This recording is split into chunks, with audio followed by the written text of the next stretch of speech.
I don't know that much about you, so it would be great if you could kind of introduce yourself as a class. You're 9th grade, right? Yeah. 11th grade. 9th and 11th, cool. So what are some of the things that you usually do online? Like when you open up the computer and go to the internet, what are some of the things that you do? Facebook. Facebook, yeah, of course. What else? YouTube. YouTube, definitely. What else? Twitter. Facebook, YouTube, Twitter. Oh, some of you on Twitter. That's pretty cool. I don't have that many friends on Twitter, actually. So when you post on Twitter, do you usually like retweet stuff, or you come up with your own? Both. Both. Okay. Yeah. I know some people who are on Twitter like just so they can follow Justin Bieber or Lady Gaga or their favorite celebrities, and they never post anything. So it's cool that you guys are actually doing something on Twitter. Anything else? So we have Twitter, YouTube, Facebook. What?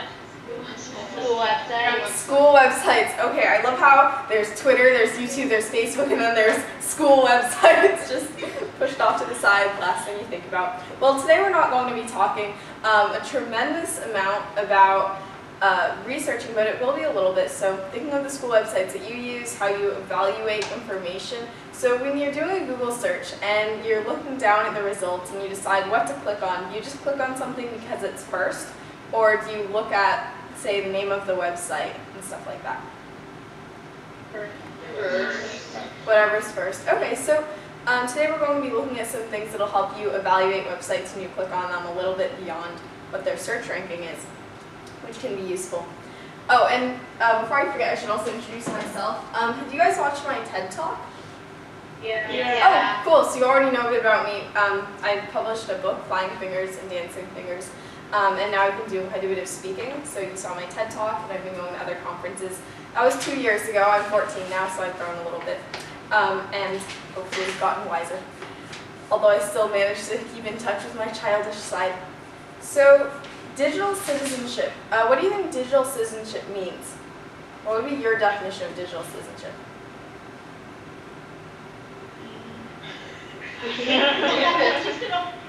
Well, why don't we take it to the word citizen? When you hear someone say, being a good citizen, what sort of activities does that make you think of? Or what do you think a good citizen is? Charity. Being part of the community. Good person, charitable in the community. Great. So if you know what a good citizen is, you can just kind of take those things and apply them to digital citizenship. So all the things that make you a good citizen can also make you a good digital citizen, and just some added etiquette as well. So being a good citizen means that you probably wouldn't be nasty to other people and putting down your community and stuff like that. So you wouldn't do that online. It's basically the same as that. So the average American spends nearly a third of his or her leisure time online, is a statistic that I found. And that's not counting the time that you spend online while you're at work or at school. So whatever you put out on the internet can be seen by not just your friends, but probably also your mom. Some principals are even getting online, and the police are online, and apparently there are Russian gangsters online as well. So pretty much everyone's online, not just your friends, but also lots of different kinds of people. So how many of you are friends with one or both of your parents on Facebook? Anyone friends with their parents on Facebook, right? Maybe that was a condition for you being allowed to be on Facebook. I know that my mom and my sister have gotten into a lot of drama about, you defriended me again, you're putting me on a list, why am I not seeing your updates, stuff like that. And it's gone back and forth. So have any of you ever gotten into drama about your parents seeing something on Facebook? You are such amazingly good students and children that I'm in awe of you. You might have heard of the story of the girl who posted something mean about her dad on Facebook, I guess, and then her dad really, really got angry and shot the laptop. Heard that? Yeah, that's been circulating quite a bit. So it goes to show that while your parents may not be quite gun-wielding, really, really angry Facebook newsfeed readers, they are keeping an eye on you, which is a good thing. But it also means that what you post on Facebook needs to be something that you would be okay with your parents seeing, with maybe people who know you, like teachers and principals, seeing, creepy people seeing, with Russian gangsters seeing, the guy who will be interviewing you for a job in 10 years seeing, and maybe even for your future husband or wife, appropriate right after Valentine's Day. So the things that you guys post on your Facebook walls, how many of you think over the course of when you first got your Facebook to now have posted at least one thing that you probably wouldn't want one of these people seeing? Yeah, I think pretty much everyone has. If you haven't, then you probably essentially have never ever posted anything on Facebook, because we've all, if you post every day and you've had Facebook for several years, you've posted hundreds and hundreds of things. So I just got timeline, and scrolling down my timeline, I'm starting to delete things and realizing, my goodness, I was really stupid to say some of these things. Some things were just mundane, and other things were like, wow, why did I post that? So think before you post, and that's pretty common sense. You just want to make sure that they'll be seeing this, you know, happy, pleasant things rather than this. I don't know what I was doing or what kind of face I was making in this picture and whose hat that is, but I don't think I want a future job interviewer to be seeing that as my profile. So who you are online is really just as important as who you are in person. A lot of people think that, well, the computer is kind of like a wall, that whoever's on the other side who's looking at my profile, I don't see them, they really don't see me. But the truth is that when somebody looks at who you are online, it reflects on who you are as a person. So you're a digital citizen, and everything you do leaves a digital footprint. It's really up to you to make sure that footprint is a clean one, or something that you want other people to see. Even if you remove something from the web, it might still exist on someone else's computer. So if you take, for instance, that weird photo of me, somebody could have downloaded it onto their computer. Why, I don't know, but it's possible. Or maybe tag someone else in it, forwarded it to people. It could definitely have circulated. So how do you use the web as this awesome social academic tool that it is without putting yourself in danger or ruining your reputation? What are some of the tools that you use when you're using the web? Okay, so when you're going to Facebook, you probably don't have this question running through your mind, I'm on Facebook, so the question is, how do I use the web without ruining my reputation? But now that you kind of see the importance of this, and in 10 years, let's say you're thinking, okay, people are going to be looking at my Facebook wall in 10 years, or at my Twitter in 10 years, or my blog in 10 years. What are some of the things you might do?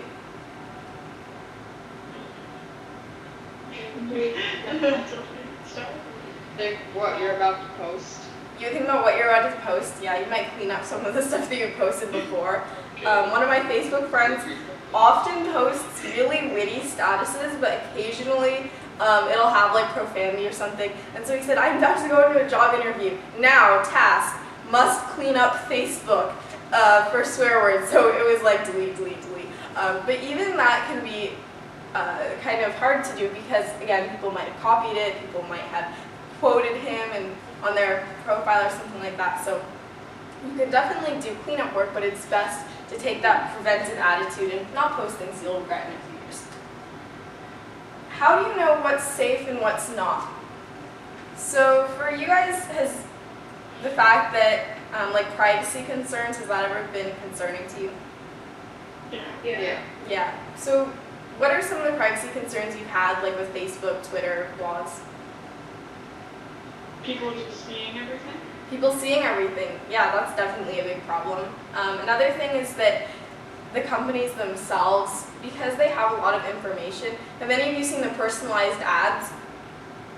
Yeah, the personalized ads, and sometimes that can creep you out a little bit, thinking, wow, Facebook knows quite a lot about me and is using this to essentially try to sell me stuff, or the companies that are doing the advertising are doing that. So making sure to guard your own privacy is super important, and you've probably heard that before. A rule of thumb with people on Facebook is if you don't know them in real life, don't make friends with him or her on the web, because it's just too easy to hide behind that fake facade on Facebook. I mean, it's super easy for me to just go and create an account and I can say that I go to your school and look completely harmless. So it's definitely something to keep in mind. think before you share or give out your personal information, anything like your real name, definitely your address, but even your email address, your telephone, all that sort of thing. And read privacy statements before sharing your info. Now, how long are privacy statements usually?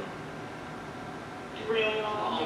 Really, really long, and they're super, super tiny. So yeah, you don't have to like look at every single word, but it can be important to parse the essential details. So like if there's anything saying, you know, we'll hold on to your pictures on our own remote server and they will be here and cataloged for viewers in the next 10 years, something like that. Did you know that the Library of Congress is doing something that will archive every tweet? Have any of you heard of that project?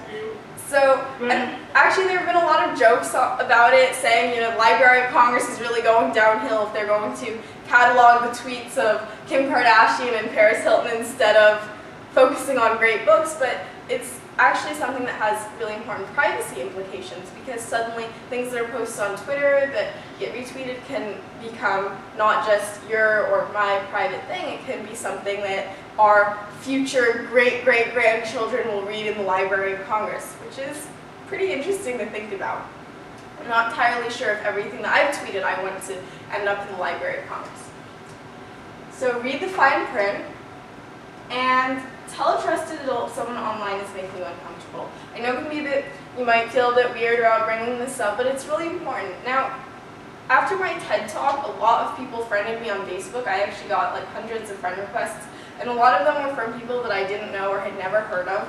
And at first, I actually accepted a lot of friend requests because I was like, oh, they're just fans.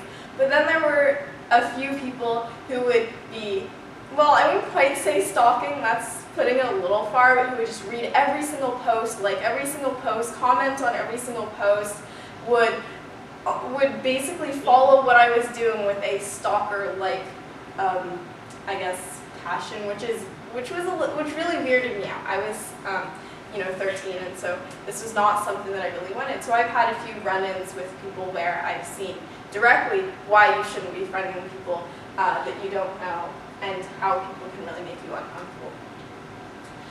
Don't post your phone number or home address on your blog or profile, pretty common sense.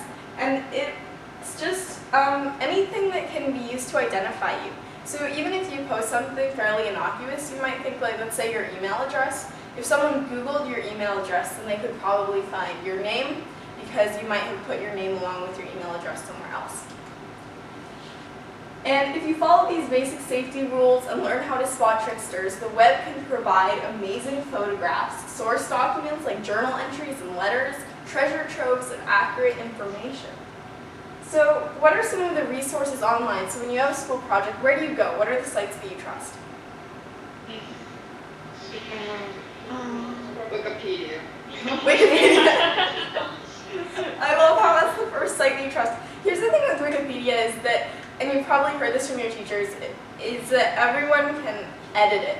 Now, that doesn't necessarily make it a really untrustworthy source. The thing with Wikipedia is just that because it has the potential for editing by so many people that, yeah, somebody could edit a Wikipedia article and insert something that was false.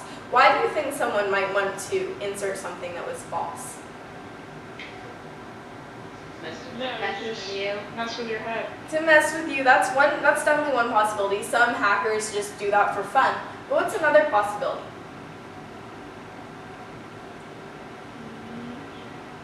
There could be bias. They might want you to think one way and not another. So let's say there's an article about someone who's pretty controversial, like, or a political figure, Barack Obama, let's take for example.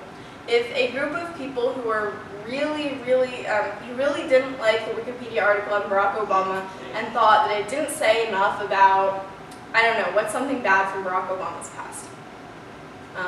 Okay, like how he smoked or something like that. If they thought it didn't have enough, then they would suddenly put in this giant paragraph about Barack Obama and how bad his smoking habit is and like put it right in the middle of the Wikipedia article. Now that's not necessarily false, but what it does is it creates a sort of bias. Anyone know what bias means? Yeah, you know what bias means. So people might edit Wikipedia articles and insert information that's either false or misleading or takes up too much space for its relative importance, and that would create bias. So Yeah, the thing with Wikipedia is just to remember, okay, I'm looking at something that can be edited by me, it could be edited by my teacher, but could also be edited by someone who has an agenda. With that said, Wikipedia can provide, I would say don't cite Wikipedia directly. Wikipedia is a great place to go as sort of a launching pad if you're looking for some really general information. It's like an encyclopedia. You don't cite an encyclopedia like when you're making a bibliography, you would go find the secondary sources. So does anyone know what an encyclopedia is called? So we have the primary sources. Those are things like journals or a recorded telephone call between the president and an advisor. That would be like a primary source. A secondary source would be a book written on the topic by someone who didn't actually, live through it. What would we call an encyclopedia?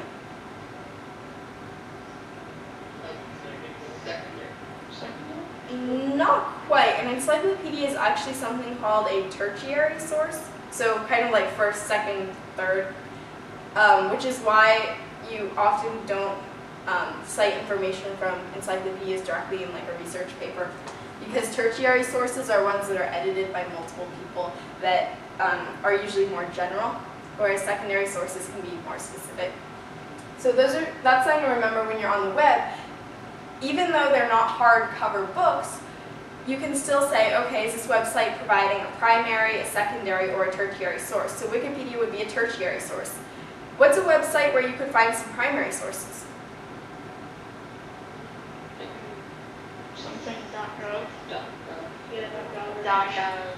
Great, yeah, if you went to a .gov site, you could probably find a lot of primary resources. Like, for instance, if you were writing a research paper about the president's foreign policy, and you found a memo from an Obama cabinet advisor on foreign policy, yeah, that would be a great primary source. Another great place, have you ever been to the National Archives website? Well, the National Archives website is awesome because the National Archives houses archives of things like photographs and testimonies written, really all sorts of stuff. So you can find awesome photographs, journals, everything. So that would be an awesome place for primary sources. And then secondary sources. Where would you go for secondary sources? So things written by experts on your topic.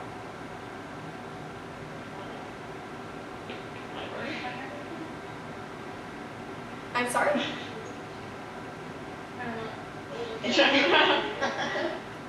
Let me turn up the volume a bit too, because I heard. Oh, okay. You guys didn't say anything. I just heard mumbling. No, that's actually my secret way to pressure you into saying something. No. Great places for secondary sources could be history.com or PBS. Anything that you know is trustworthy and reliable. The thing that happens when you just search something, like let's say you search Martin Luther King.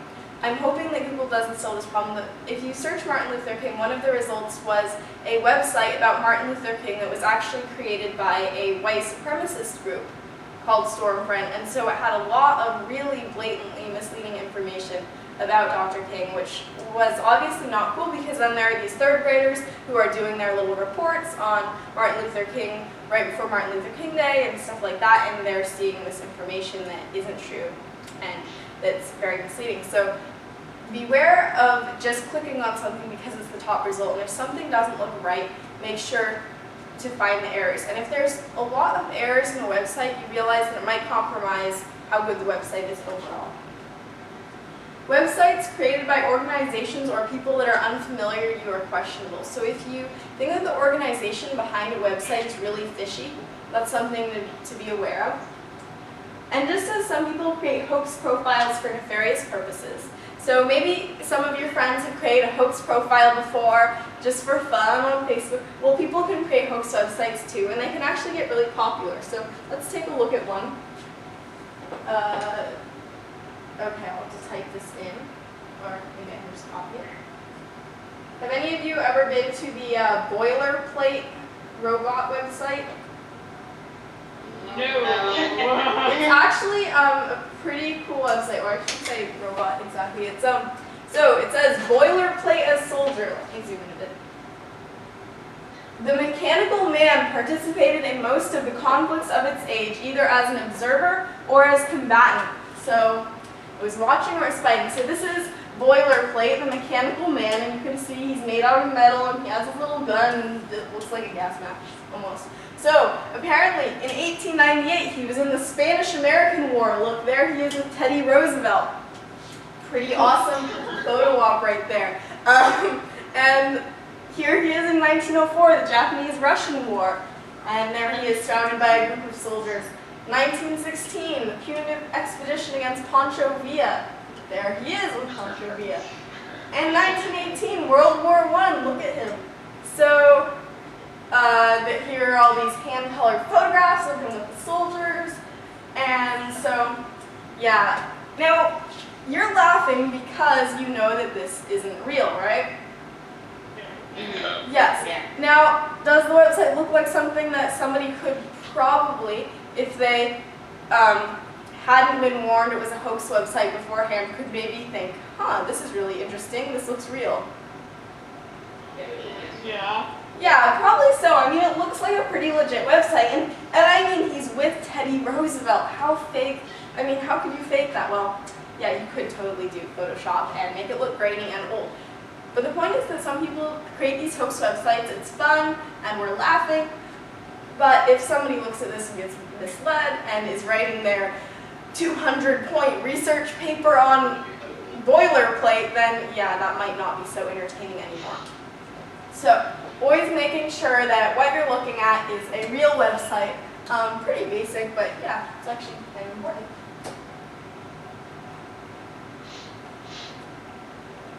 And so, aside from the entertainment value, why might someone create a hoax website? They got nothing better to do.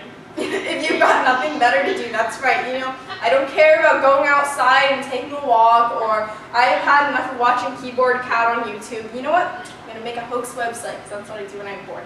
Yeah, it could definitely be something entertaining you do when you're bored. But another thing is that if you're putting a hoax website out there to deliberately mislead people, then it could be that you have more of an agenda as well.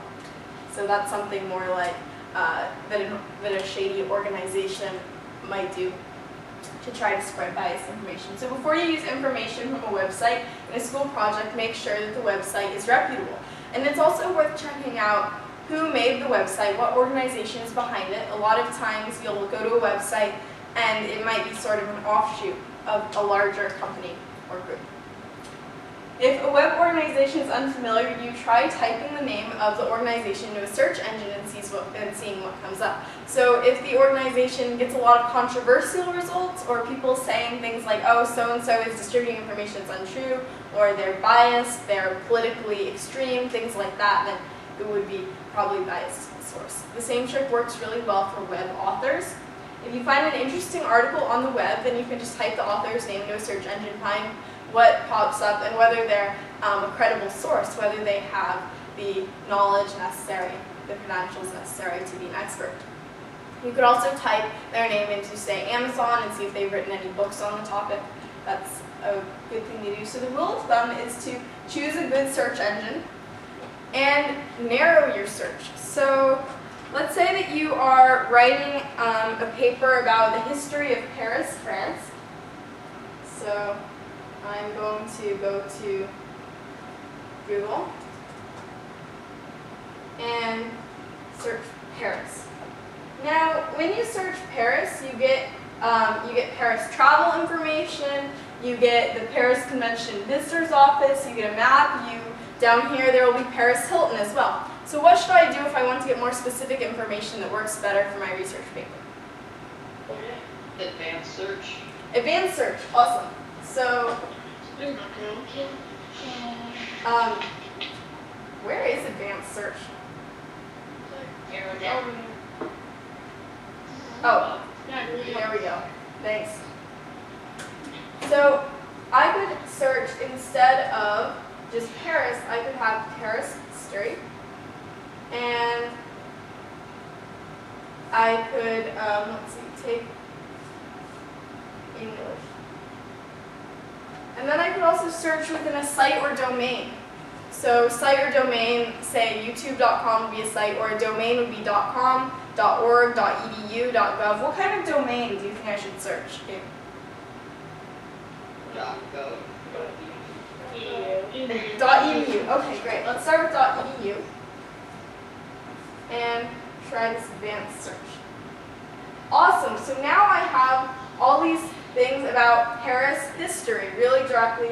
I have this about Paris from a university website, and I can read this. In fact, this actually gives me this timeline. So all these websites are probably more trustworthy than if I just went to a random .com one that had advertisements and stuff. Since they're from universities, they provide definitely better looking citations in my bibliography, and I don't have to worry so much about evaluating each source carefully and being super suspicious. So when you are searching for something for your research paper, really anything using .edu, .org sites, .gov as well can be really the way to go. Now, what would you say, if you were comparing .edu and .org, what would you say would be more trustworthy, .org or .edu? EDU. EDU, great, and why? From school. Education. It's from an institute of education. What does .org come from? Organization. Organization. So why do you think .org might not be quite as trustworthy as .edu sometimes? There are a lot more .orgs than EDUs. Yeah, there are a lot of .orgs. You and I could just, if we wanted to buy a website, buy a .org. You don't have to prove that you're a nonprofit necessarily to buy a .org. Anyone can buy a .org website. And the other thing with .orgs is that if you have an organization, even if it's a nonprofit organization, you might still have biases. So for instance, if you're a political group that's nonprofit, then you might be biased in favor of one candidate or another. You might be biased in favor of a certain law or bill or another. So those are all biases to watch out for. So we've covered all this, how to find good information, finding good sources, making sure that those sources are reputable. But what about when it comes to creating digital content? How do we effectively create digital content? When you post something on Twitter, what goes through your mind? Why do you want people to read it? Interesting. Because it's interesting. So how do you evaluate and make sure that what you post on the web is interesting? What are some of the, I guess if you kind of check yourself off, how do you say this is interesting?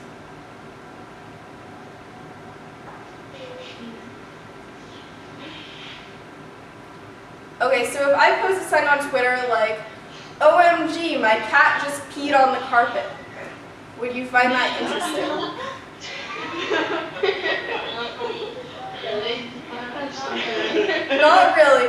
I mean, it's worth a laugh, but it's probably actually funnier said out loud than it would be on Twitter. And I'm not super famous, so maybe if I were Lady Gaga and I had my millions of followers, she has, how many followers does Lady Gaga have?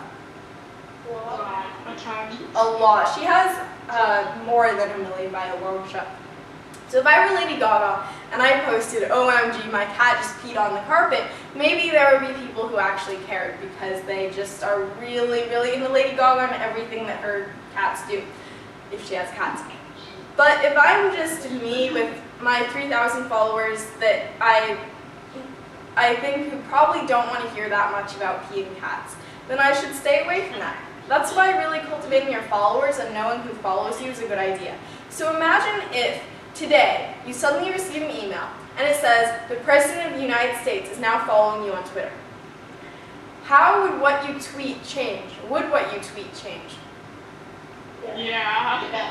Yeah, definitely. So how would it change? Give me an example of something you would tweet before the President follows you and after the President follows you.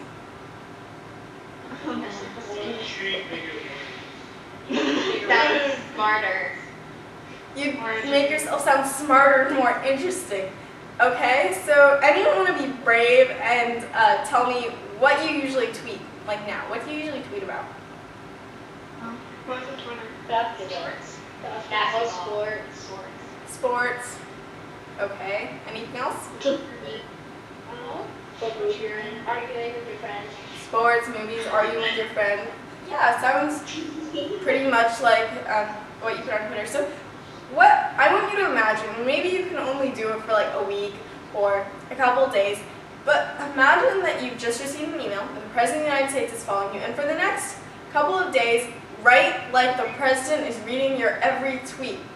And you might have to explain it to your friends why your tweets have suddenly become long, eloquent, and beautiful. But I think that it's worth it because it may not be the President who's going to read those tweets, but if your parents read those tweets, or if your teachers read those tweets, or if your future job interviewer reads those tweets, they will be very happy and probably impressed. So, act like the President is reading your tweets. What about blogs? How many of you have a blog? Nobody has a blog. So that's definitely, if you want to have a digital footprint that includes more long-form writing, that can be cool to set up.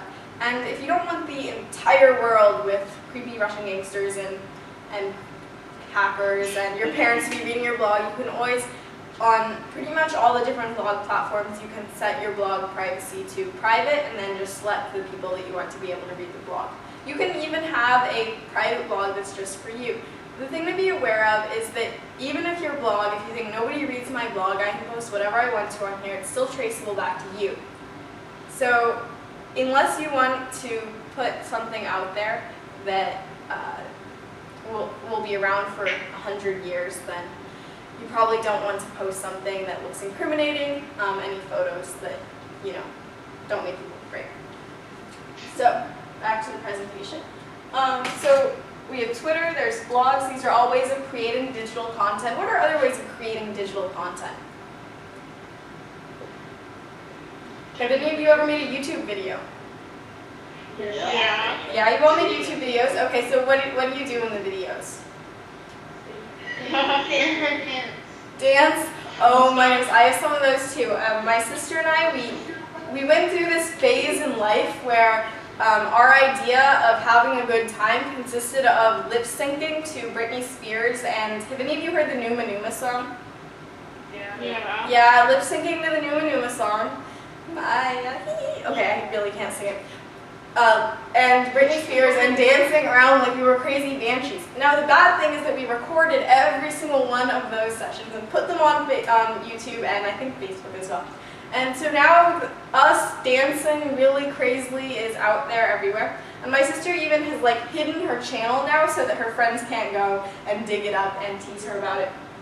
So when you make dancing videos, now I'm sure that you all are really like professional level dancers, so it shouldn't be a problem for you. But again, just keep in mind that 10 years from now, who will see this thing.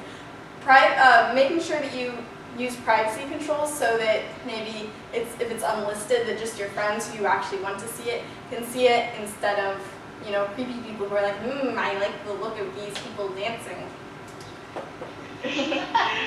Which, yeah, that voice in and of itself should really creep you out.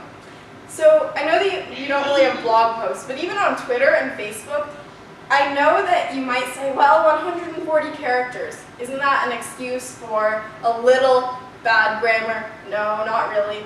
Sure, you can abbreviate things, but I don't think that it's ever really that cool to be using horrible grammar because at some point it just becomes not understandable. If your writing is full of really sloppy grammar and lacks punctuation, then it's hard to read, it's hard to understand, and your writing represents who you are. Your digital footprint is who you are, and the writing that goes into that digital footprint is who you are. So try to check yourself off a little bit before you post something. Make sure you don't have run-on sentences, fragments, spelling errors, and that you correctly use words, because every time I see one of my friends post something like, getting where and were mixed up and having multiple errors like that in the same sentence, then and than, stuff like that. I'm like, ugh. Use spell check for spelling errors and make sure you're using the right form of the word, the ones that sound alike. Passive tense is an overused, varied sentence length, varied sentence structure, capitalization, periods, titles, and italics. So I know it seems like a lot of work to be basically going through the whole English teacher routine when you're posting something on Facebook, but it's worth it just to make sure that you don't annoy people. Think before you post, and if you post using your real name, make sure your posts are something you want sitting around for a long time. If you have an online journal or profile, you can set your user settings to private, all fairly easy. Don't post incriminating photos or video. Your digital footprint includes more than what you say about yourself. It includes what other people say about you. Have any of you ever had an experience where someone has said something mean about you online? Yeah. I'm seeing some raised hands. I definitely have. After my TED Talk, the video got mostly likes on YouTube, but it also got a lot of dislikes, and some of the people who really hated the video would post some kind of nasty things, not just about the content, but about me. And, you know, sometimes there are people who will post things and they probably don't mean to be hurtful, but it can be hurtful. So, like one of my videos, I never really dress up, as you can tell. And someone posted, you know, if you had contacts instead of glasses, if you grew your hair out and you shaved your eyebrows, you would actually be really pretty. I don't think that was quite a compliment. So, yeah, that, unfortunately, my digital footprint includes all the things that people have ever said about me.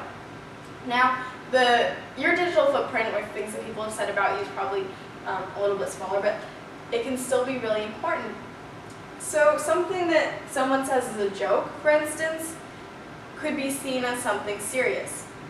How many of you have ever been kind of like fake mean to your friends online? Yeah, we've all done that, and like, oh, you're so ugly, like, and then followed up with smiley face heart. But when your parents see something like that, it might take a really long explanation to say, no, I wasn't really calling my best friend ugly or stupid or whatever thing you were saying. It's just something that we do. The problem is that you don't want to have to explain your actions like that 10 years from now, 5 years from now. So it's just much easier to follow basic etiquette and basic netiquette, and then it's less likely to cause problems. People can't see that you're smiling when you're saying something mean online, even if you put that smiley face, or that when you're putting something in all caps lock that you really don't mean to be super angry and shouting.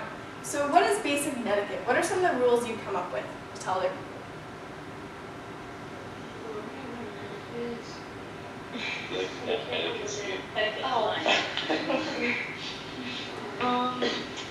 Don't put all your personal information. Don't put all your personal information, definitely. Okay, so I'm going to start writing these up. Don't put all your personal information, and what else?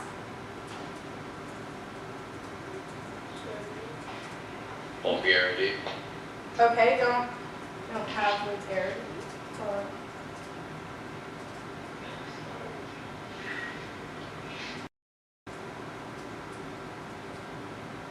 What else?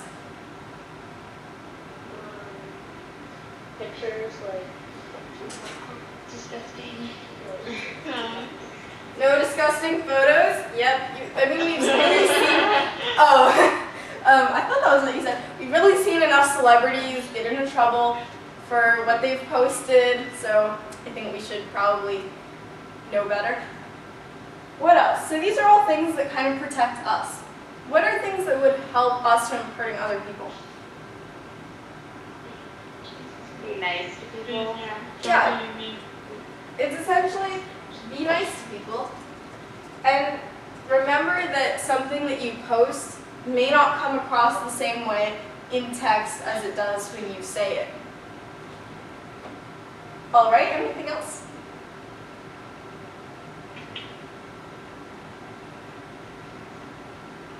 Another thing I would add, this is kind of under the be nice to people, but definitely don't post things about somebody that you don't like on Facebook, Twitter, something like that, because talking behind people's back, it can still get to them, because if someone takes a snapshot and posts it and says, ha ha ha, look at this, or if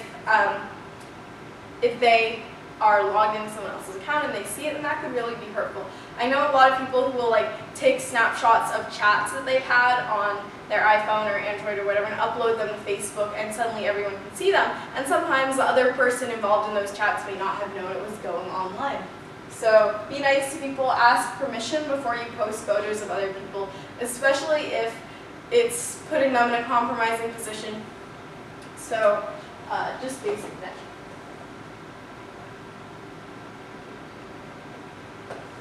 I've said a lot of pretty negative things about the web, but there are a lot of things that it's awesome for. You can use the web to network. There are things like LinkedIn and professional sites that you can be on. There's also, you can use the web to create a positive and helpful digital footprint. How would you use the web to build a good reputation?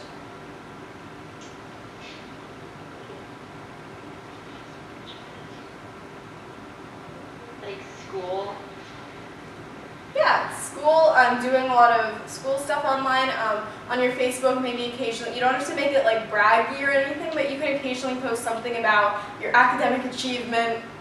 I know your friends would probably be like, whoa, you've been posting a lot more long posts about cool things that you've won, but it could be building your reputation. So more academic stuff online, what else?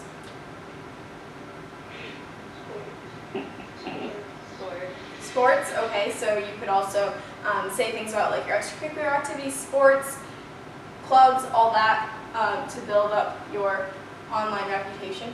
You could also create really good content. So if you make a video that is very well made, that is educational or informative, or if you're a really, really good singer, unlike me, lip syncing, then that could all help you create a helpful digital footprint. The goal is to not completely shut you off from putting content out there. The goal is to make sure the content you put out there is worth seeing.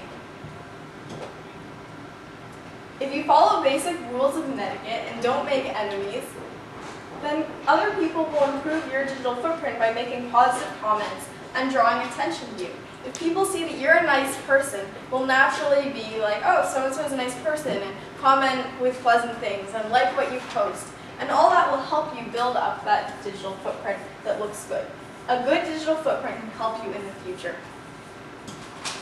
So, does anyone have some things that you might change, like after this session, you think you'll do maybe before you post?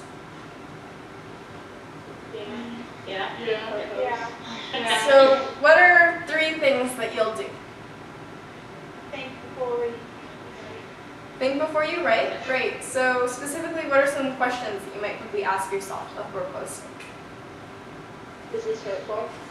Is this hurtful? Yeah. Is this I hurtful? want to see in 10 years. I'm sorry? Sandy. Is it something I want to see in 10 years? Is it something I want to see in 10 years? And is it helpful or interesting to anyone as well? Can be a good question, because it's not all about asking myself, oh, is this bad? You also want to ask, is this really good?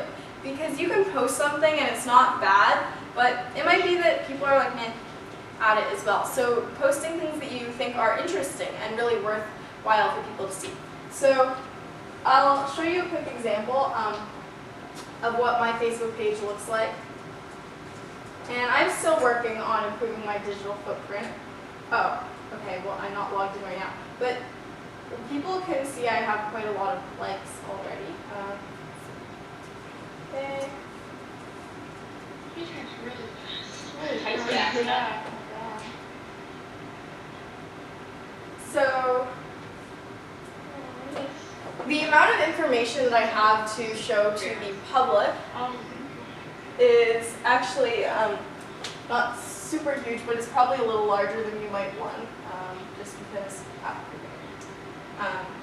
So I've posted some different things that I think people should know about. So students, if you're interested in submitting your ideas for education change to the Department of Education, enter the National Education Start account.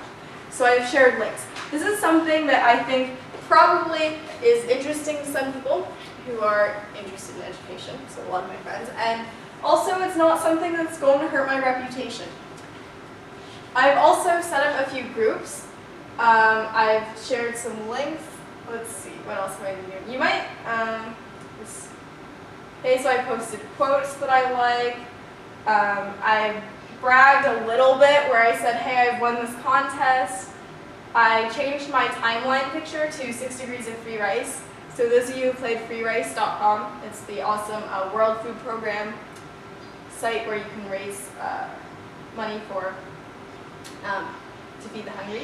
And a few videos, quotes I like. So yeah, you can see that it's pretty much nothing that I feel that bad about. Now, on the other hand, when I go back to 2008, oh my goodness, then I posted a lot of kind of inane posts, and I've actually deleted some of the worst ones, but Adora Sweetalk is thinking.